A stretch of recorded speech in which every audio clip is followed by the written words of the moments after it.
do most people have that pivotal moment, or do you think that, most of them are, still kind of stuck in their comfort zone, and that's why they have trouble like pulling the trigger? Yeah, here's the thing that I've realized over the years is what really holds people back from actually making big decisions is fear. It's always fear of the unknown, fear of where things may go, fear of failure. And that's what holds people back. Listen, I still encounter it from time to time. I think what happens, though, is when you lean into taking action and you become more comfortable with realizing and understanding that you are going to make mistakes. I am now more comfortable with making mistakes.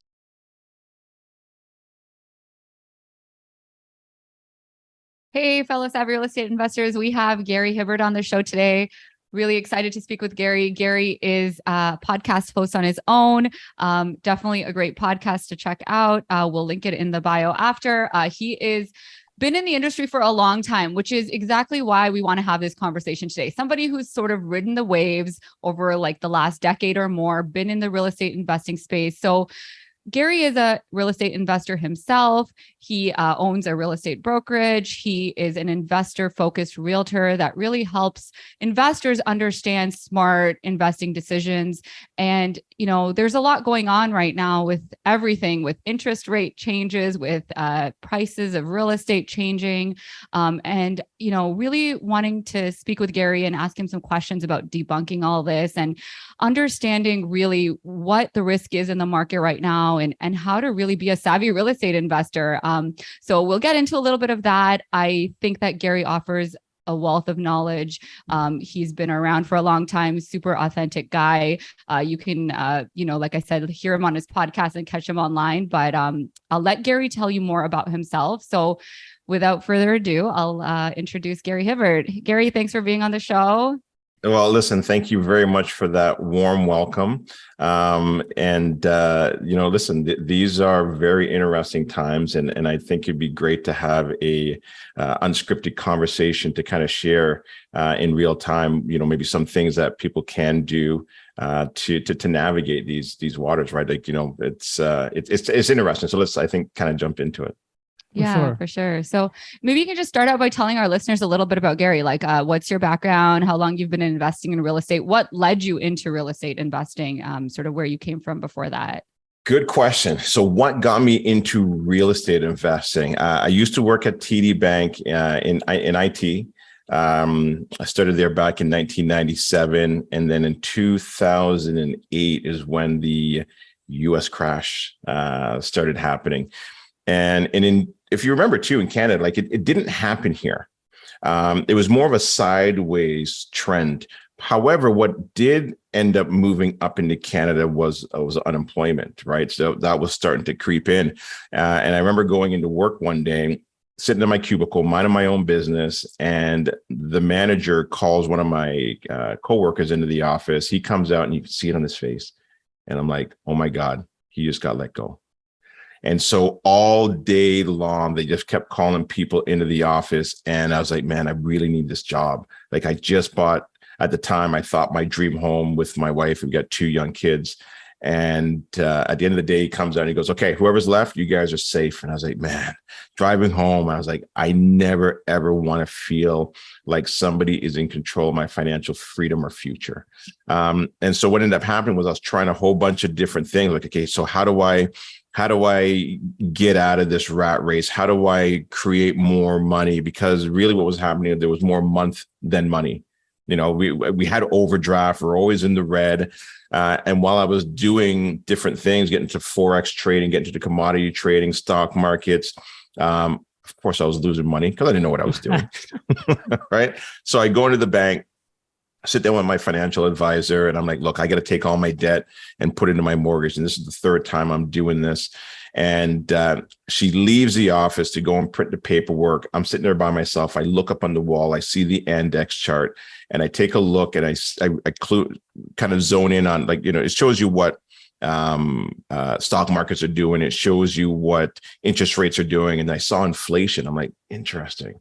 Inflation over the last 50 years is anywhere between 2% to as high as 18, 19%. So if you average it out, give or take 4 or 5% a year.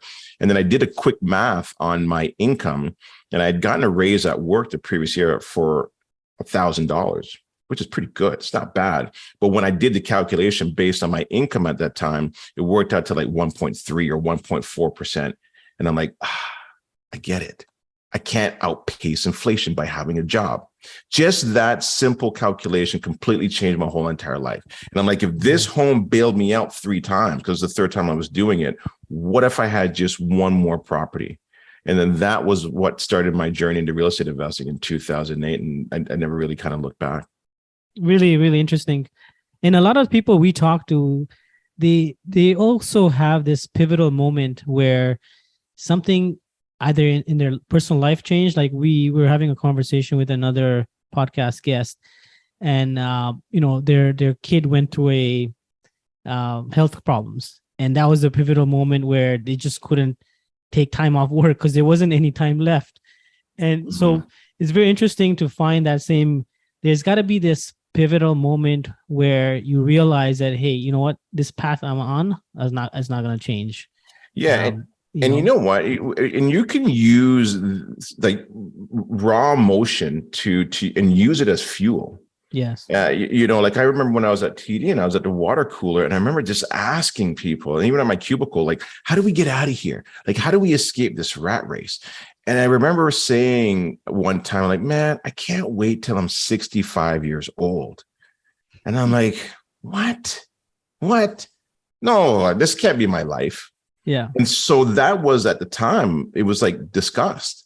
I was disgusted with where I was. It wasn't like I had a terrible job. It was just I was behind in all my dreams and all my goals.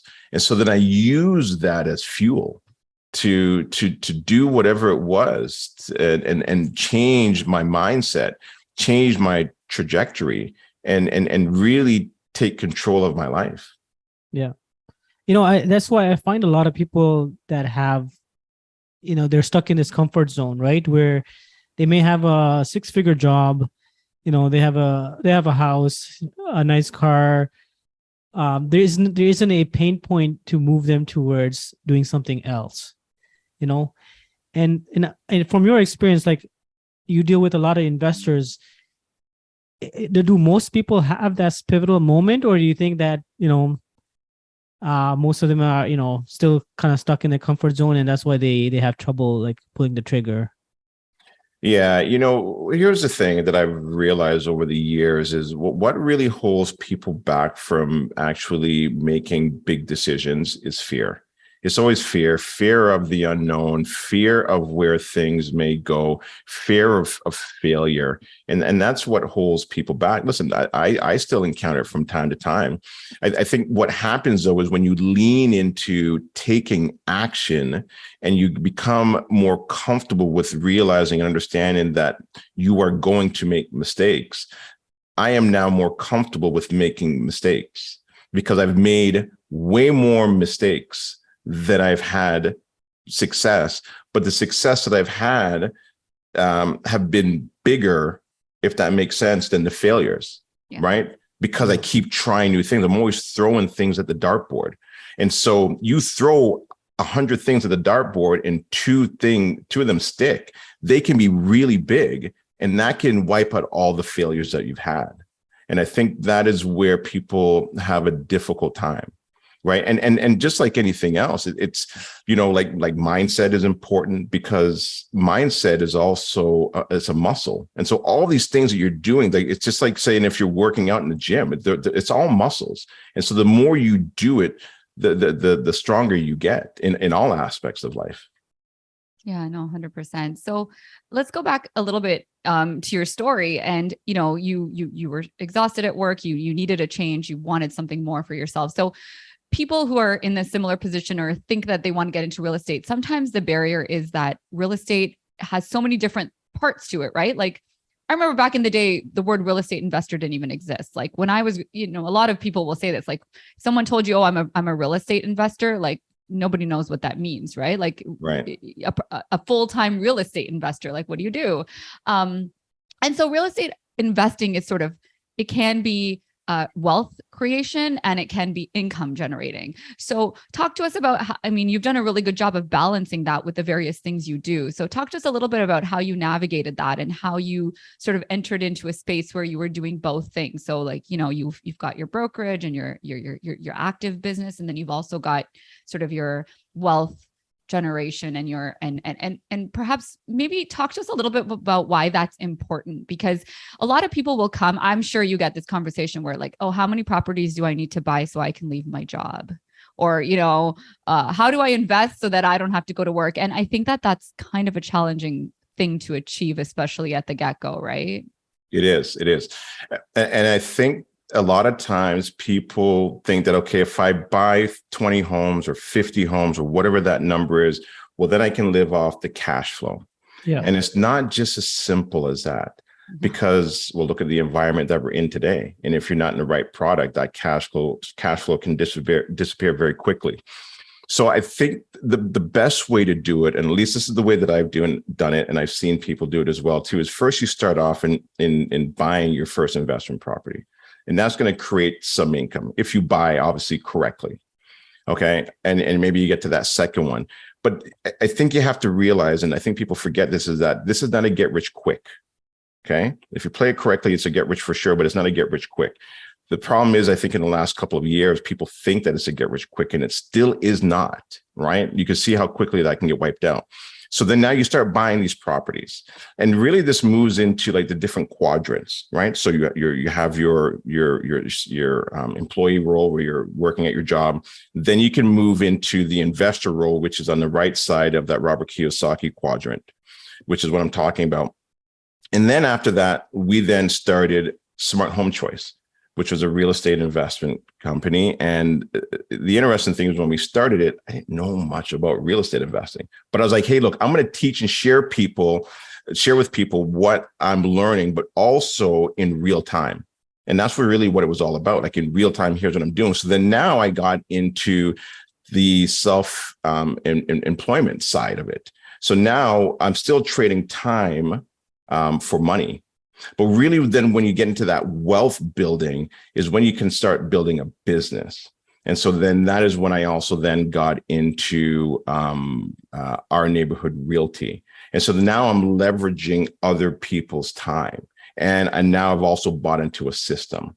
And so that kind of, gives a high level overview of the different quadrants, but also where you should be focusing your energy, and the difference between income property, owning a business, and also being self-employed.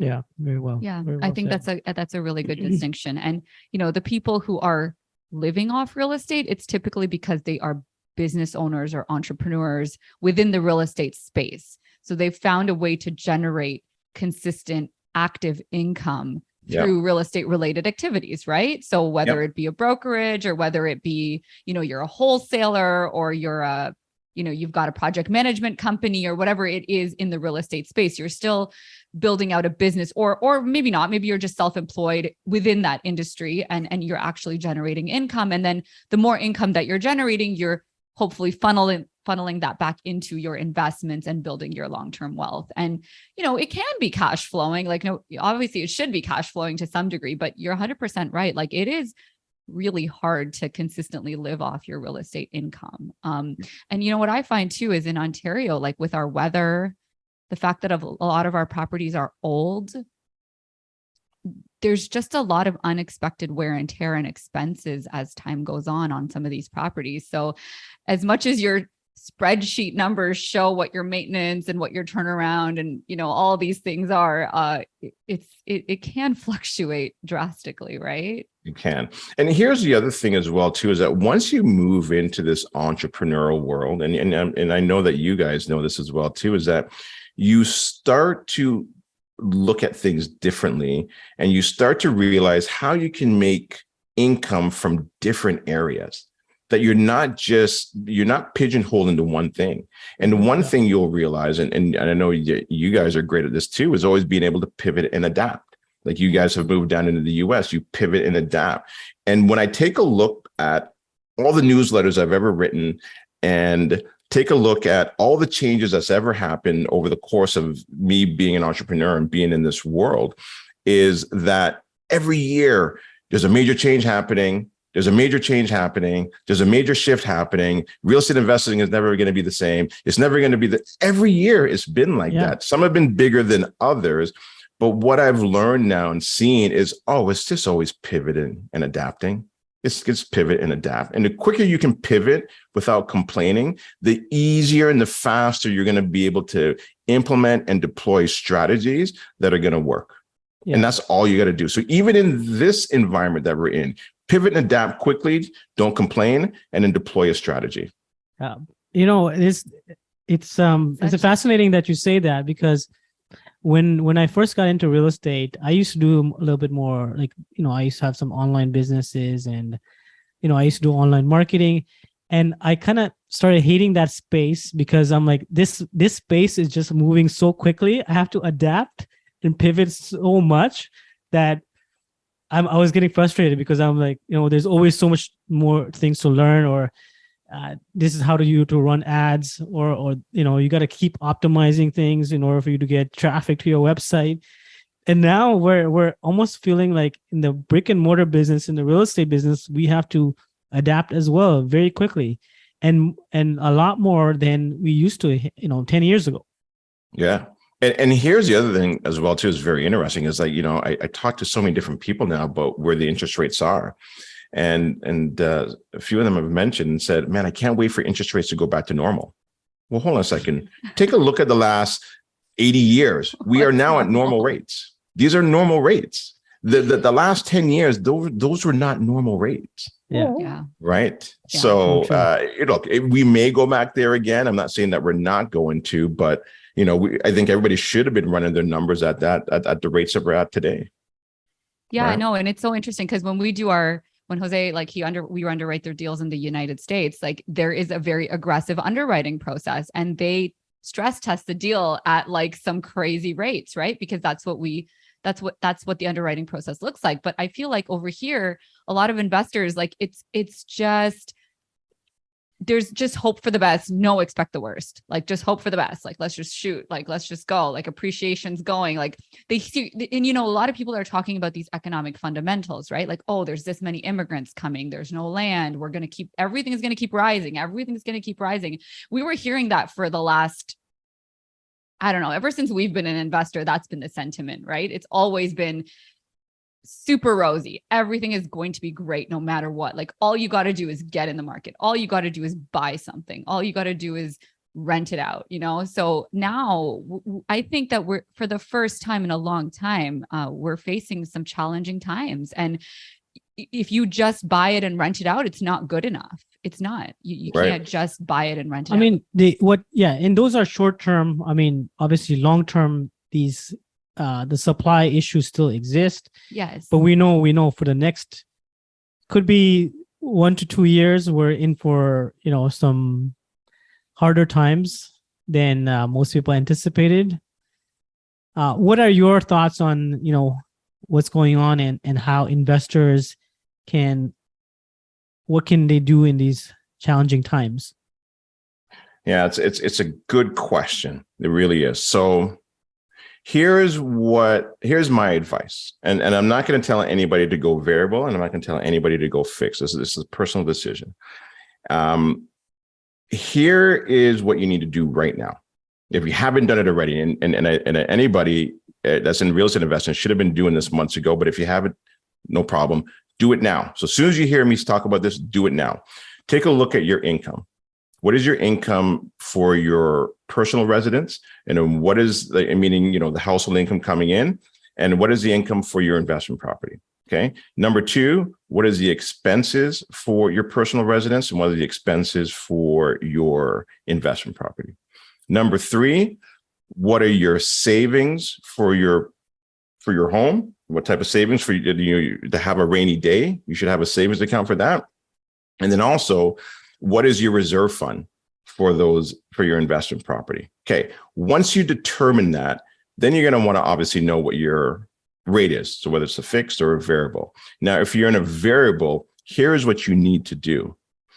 What is your red line? Where is enough enough?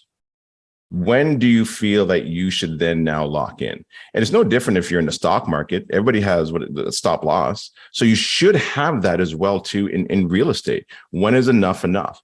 Because, fine, let's say if you locked in at 5.5, let's say that's what you decide to do, right? Because you're like, okay, you know what? I don't want to do this anymore. So then now the question is, okay, you locked in for 5.5. Let's say now rates come back down to 4.5 and they sit there for years. Who knows? I don't know where it's going to go. Okay, you didn't hit that mark, but what if rates go to 8%? See, a lot of people aren't having that conversation because they just don't believe it can go there. But what if it does? So then now that's a conversation that you have to sit down and have with yourself, with your spouse, with your partners, to just have that conversation and to see what your comfort level is. Because here is where it ends. What allows you to sleep at night?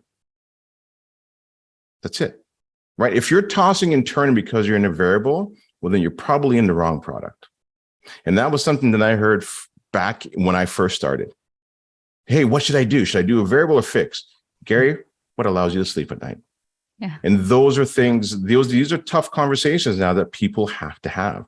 And I think people are scared to have it. I know there are investors right now that are underwater.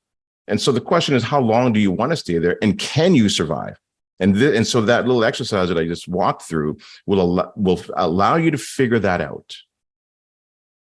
Yeah. Great point. No, I think that's really good advice. And, Jose and I were watching this Patrick Bet-David video a couple of days ago, and he actually mentioned that, people are afraid to face the facts. People are afraid to face their own numbers. They don't want to look at their own numbers because they don't want to have to deal with it. But the reality is you have to deal with it. You have to sit down and do those tough things, make those decisions, look at those numbers really carefully. And you'd be surprised how many people have no idea about half of these numbers. They don't know how much their monthly spendings are. They don't know how much their reserves are. They don't, because it's hard, right? It's hard to sit down and really look at those numbers and really face what the balance sheet says and then make those hard decisions. Especially since we had like a kind of a 10-year bull run with everything, right? Real estate, stock market. So a lot of people haven't seen hard times yet, Right. So they didn't consider like that was a worthwhile exercise, They thought everything's going to work out because it always has in the last few years. But I think we're always prepared, want to prepare for the worst. It may not be as bad as we think it is, but Jose's definitely prepare for the worst kind of guy. Always let's prepare in case, let's just build our bunker now. Yeah. And it's good to have, to look at both sides, to look at, hey, look, it's good to get in, take that action, but it's also good to take a step back and take a look at where you are right now, And you're right that a lot of people aren't taking a look at these numbers carefully. And especially when you're growing a portfolio and you're growing it fast and you're growing it in this environment and you've got 4, 5, 6 properties on the go and you're renovating and you got private funds and you got promissory notes, this thing can fall apart real fast on people. Yep. And the unfortunate part is that, some of these things are going to happen in real time on social media. And so I advise everybody that's listening to just sit down, take a look at your numbers and make sure you're comfortable with where you are now and where things may potentially go. Yeah, for sure. And I don't know, maybe we can talk a little bit about social media. I mean, social media has been a big influencer for a lot of people. And, we just talked about like one of the things, with Gary's been around for a long time. He's a real deal. But there's a lot of these people on social media who've literally been investing for like 2 years, for 3 years, 4 years. Wow. It's like, I'm the guru. I've had nothing but success in this space. Like, I'll show you how to do it. What are your thoughts on that? Because the thing is, it's really hard to know what's real and what's not online, especially when you're watching all these things. Everybody's showing their highlights, not as many of their lowlights, right? Mhm. Yeah, I mean, one of the things that I always advise anybody that if they're getting into real estate investing and they're looking for a coach, or they're looking for a mentor, you want somebody that's been around that's been around for a number of years. Like they've seen things in 2008. They've seen things that's happened in 2017. At least like some ups and downs, that's important. I'm not discrediting anybody that calls himself a coach or a mentor that's been in the game for the last 3 or 4 years. I know there are some good ones out there, but you want to be around people that have navigated difficult times and also have made mistakes. I've made many mistakes, and I know even during this time in the next, like over the next year, 2 years, I am going to make some missteps as well too. I am not perfect. And I'm the first one to say that.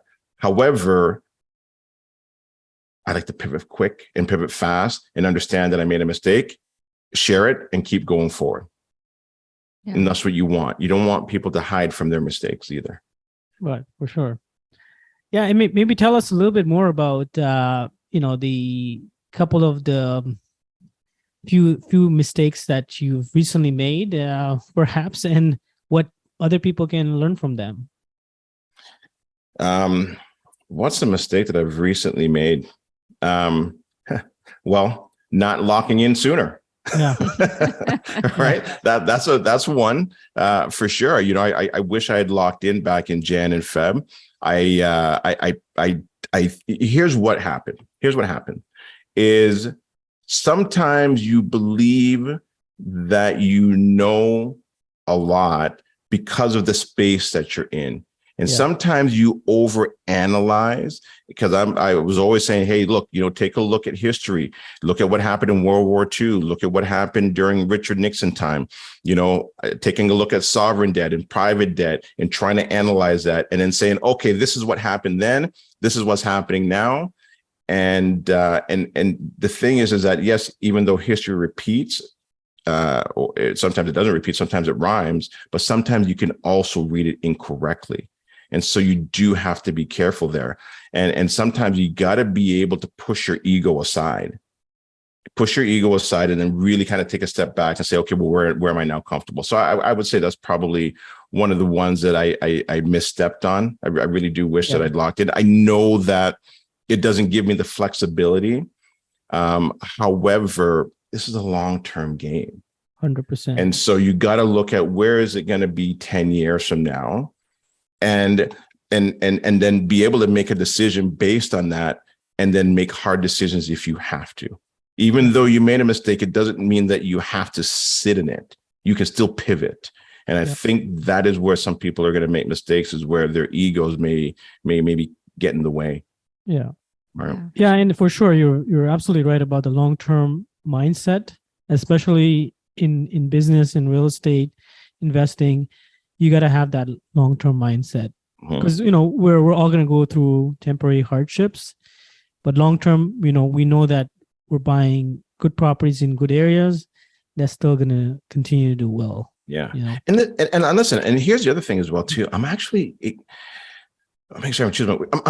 to see what's going to happen. I really am. Here's why. I don't want anybody to go through pain. I don't want anybody to go through hardship. Unfortunately, that is going to happen during these times. Listen, people go through that even during good times because of bad mistakes that they make. But more importantly, I know I'm going to get new skill sets from this. Yeah. I know I'm going to learn new things from this because there are things that are probably going to happen that we've never seen before. And so then here is the best way to navigate through this, is having the right team around you. You got to remember, this is a journey. Having good mortgage team around you, lawyers, accountants, being able to bounce ideas off of different people.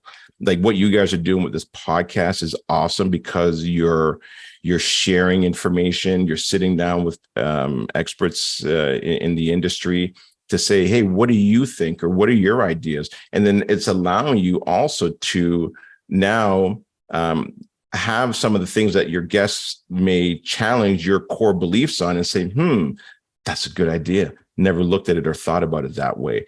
That is the thing about podcasts, that it allows you to learn so much more, but also make you realize how little you know. At least that's what I've realized doing the podcast. 100%. You know, because I thought, I was like, okay, I know enough now, I can start teaching people. Wrong. The podcast has taught me way more than I've ever taught. At least I think that I've taught other people. You know, it's yeah, absolutely. So maybe tell us a little bit about like what are you working on right now? Like, are you still in acquisition mode? Are you in hold mode? What do you spend most of your time on right now? And sort of what does a day look like for you? Yeah, great question. So I am still in acquisition mode. Not much though, not so much here. I've actually moved some money out of Canada. So we picked up a property down in Mexico. We're doing more private lending. So we've become the bank. And part of the reason was, you know, my portfolio, I'm happy with where it is. And so passive investing allows me to now focus more on which I love is more on the education side. It allows me to sharpen my skills more, you know, learn, do, teach, which is what I enjoy doing. Also helping my partners grow the brokerage, where we've now commingled Smart Home Choice in our neighborhood realty to teach real estate agents how to be good real estate agent investors as well too. And then we also do coaching. So that's really where I'm kind of focusing more of my time on right now. So not so much acquisition personally, but helping others acquire properties for themselves. Yeah. Amazing. And so my days. I love that you bought something in Mexico, because, you know, every time I see you're a very lifestyle focused investor, right? And I know you value that deeply, which everyone should too. I mean, we probably need to do more of that. You know what ends up happening is you get so caught up in your day-to-day activity and being an entrepreneur that you forget why you're doing what you're doing. Yeah. Or so you forget why you're doing it, right? And it's for freedom. Right. It's for freedom, is to be able to do what you want to do when you do it. And sometimes you can get so wrapped up in it that all of a sudden now you've got 12, 14-hour days. I get caught up in that from time to time. And I think that's one of the reasons why I implemented the mini retirements, you know, taking 2 months off in July and August, where I really shut my businesses down. On all fronts, almost. Like I do 4 hours a week. And then in the wintertime, I shut it down again in December and January. And you know, the interesting thing too, is that the investors that we work with see that and understand that. I've never had any complaints about it. And I think it's because I'm trying to show them that I would love for you to have that type of lifestyle too. Yeah. Right. Like it doesn't you don't always have to be busy. You don't always have to be grinding. And I think part of that is because I lost my mom at a young age. I lost my mother-in-law at a young age. I lost my younger sister at a young age. So I've seen death up very close and personal. And when you see that, you realize that this is not forever. And so you better start enjoying the journey and having fun with this, you know, and I think that's what this is all about. Why are we doing what we're doing? To have fun, to enjoy it. And then also to grow. Like it's not like I don't want to grow either. I love growing. I love trying to be a better version of the person that I was yesterday.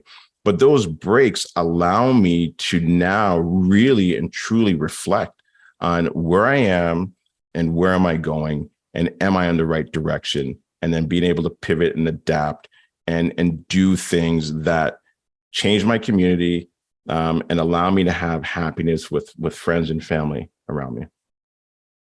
Yeah, no, that's awesome, Gary. Amazing. So well said. Yeah. And you know what? I think that really resonates deeply with us. As we talked about selfishly, this podcast does so much for us because we struggle with that. That is one of our biggest struggles is, you know, consistently feeling like we have to push ourselves harder. And, you know, it actually gets to a point sometimes where it almost demotivates you because you're not rewarding yourself in any way. Like you're constantly grinding and you're like setting these crazy goals. And then you get to that goal and then you just set a higher goal and then you keep grinding again, right? It's not like you're actually enjoying the fruits of your labor. And hey, like, exactly what you said, like my parents, they retired when they were just under 60. So they retired at a good age, 59, 58, 59. And they've been enjoying themselves. But my parents will be the first ones to tell me now that, hey, like you got to do it now because we don't have the energy to do what we want to do anymore. Like they're in their mid 60s now and they get tired, right? Like romping around Europe or, like they're like, you're in your 30s, like you do this now. Like if you can do this, you do this now. Don't wait for, and we get caught up in the same thing thinking like Jose and I like, oh, when we're 40 or when we're 50, like we'll take more time or, we'll, but it's not mentally. I admire that. I think that it's something that a lot of investors really struggle with. Yeah, they do. Right. And the other thing is as well, too, is that break allows you to give yourself clarity. Yes. Clarity to stop the noise. And then you also have breakthroughs. The amount of breakthroughs I've had during those times off is incredible. Yeah. Here's the other thing. At the end of the 2 months, I can't drink anymore. I can't party anymore. Yeah. I'm done hosting at the cottage. I'm done going on boat rides and looking at sunsets. I'm done. Yeah. I now need your system. I need purpose again. Yeah. And so then now you never have to worry about retiring. Because if I'm doing what I enjoy doing 8 months of the year, then I can do that till I'm 80, 90. Yeah. Maybe slow it down a little bit, but I still want to continue to work. I don't want to stop. If because it doesn't feel like work. Yeah, sometimes there's things that I do that, I don't like this. And so then now I got to figure out, okay, can I get somebody else to do this for me? But, find enjoyment in life. 100%. Yeah, no. Moral of the story for today. Yeah, no. So Gary, we're almost kind of coming to a close on our show. Has there been a quote or saying that has really resonated with you and you, I know might be a few, but there's one that always comes to mind, is from Jim Rohn. And I love Jim Rohn. He was the person that really allowed me to grow and to be the person that I am today. There's obviously a lot of other people around me, but it was really Jim Rohn that really got me into the mindset and listening to it in the car and like, this is incredible.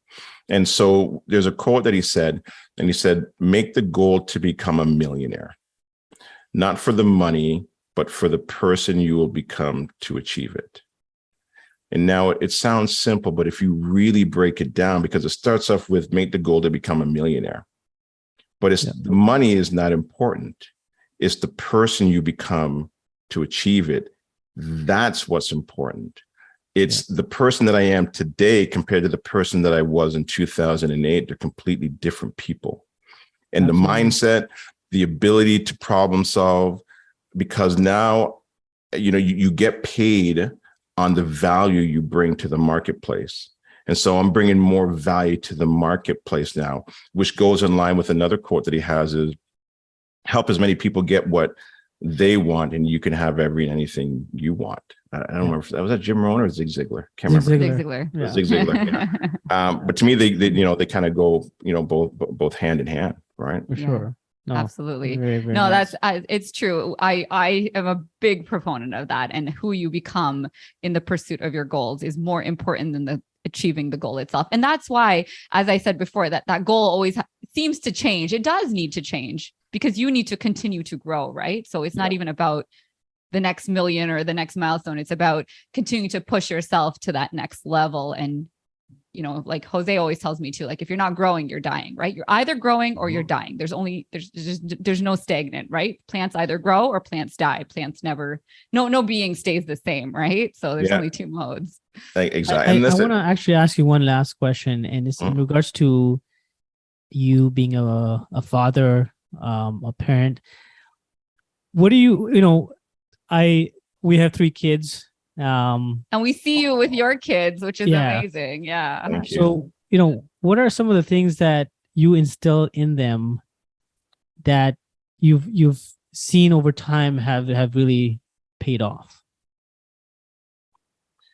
There was a time when we started Smart Home Choice, and I knew that it was going to take time away from them.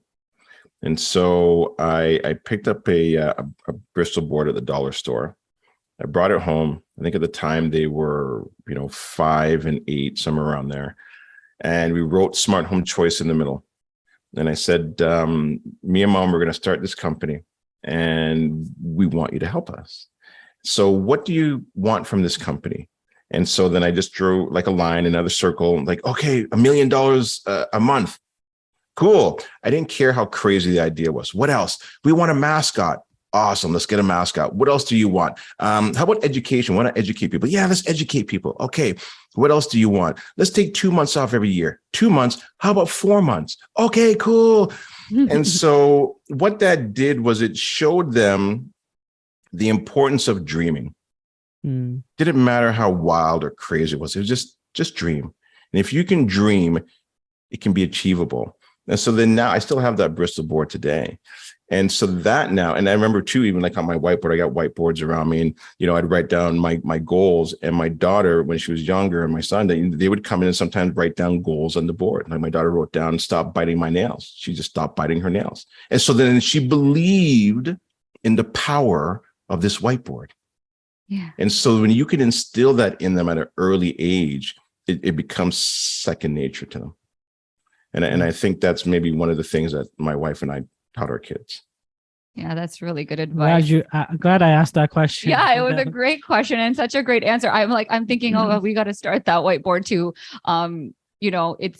It's so true that, we talk about, Jose and I, we've had we talked to Mark Smith a while ago, and we talked about this whole thing about generational intellect, right? Generational wealth, generational intellect, and how generational intellect is so important. It's the values that you pass on to your children, the habits, the values that really echo for generations, right? It's the money dissipates. Right. I'm going to give them money and they're going to blow it. Right. And by the third generation, there's not going to be any money left. That's my feeling anyway. Yeah. But and those values and mindset things are gonna. Yeah, for sure. Look, they've had studies on that as well too, where people win the lottery and like, oh, okay, they get all this money, and then 2 to 5 years later, they either lose it all or they're not happy because they're trying to protect it from people that want it, and so really, what it is, it always comes down to purpose and growth. What is your purpose, and are you growing? Yeah, right, just like what you mentioned before with that plant analogy, right? And also to treat your body like a temple. Yeah, absolutely. That's great advice. So Gary, if people want to get in touch, I'm going to link it in our show notes as well. smarthomechoice.ca is the website. Correct. People can follow your podcast it's on iTunes and Spotify. Yeah. Real Talk with Gary. Correct. And you're also on Instagram, Gary Hibbert, and I believe Facebook too. Yeah. So we'll link everything. I highly encourage people to check out the podcast. Really good show, lots of great guests and great conversations. I've been listening to Gary for a long time. So thank you. Thanks again for being on our show. Thanks, Gary. Yeah, for being authentic and sharing. It's really great. Oh, thank you so much for having me here. And I'm glad that you're part of the podcast community. And thanks for having me. And I have to have you guys on my show as well too. We're going to do it in the studio though. Okay. All right. So, I want you in the studio. That's the best. Yes. Yes. So we'll definitely line it up. Okay. All right. Thanks again. All right. Thank you. Hold on.